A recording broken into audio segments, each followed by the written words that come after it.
Alors profitez bien de cette vidéo parce que ce sera probablement la seule fois que vous pourrez voir ça de votre vie. Là, ce que vous êtes en train de voir, c'est un embryon d'être humain dans l'utérus de sa maman. Donc c'est vous, c'est moi, quand on était tout petit, entre la 9e et la 12e semaine de grossesse.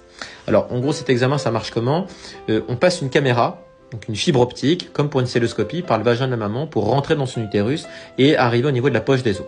Là, le but, c'est d'aller visualiser en vision directe l'embryon pour voir s'il y a des malformations qui sont viables ou pas et des malformations qu'on peut opérer ou pas in utero. Il y a certains chirurgiens expérimentés qui peuvent opérer des embryons dans l'utérus de la maman. Donc là, vous voyez très bien la tête. Donc là, il bouge dans tous les sens parce qu'on injecte de l'eau en même temps pour essayer de le voir. Il n'est pas en mode dance floor, on injecte de l'eau. Vous voyez ici la tête qui était là, la colonne vertébrale, les bras, les jambes. Donc là déjà, il n'y a pas de malformation notable. Et on va essayer de voir un peu les organes dans le ventre. C'est pour ça que ça dure du temps. Hein. Ça prend du temps parce qu'on doit observer les yeux, on doit observer le cœur, on doit observer tous les organes dans l'abdomen qu'on va voir ici juste après.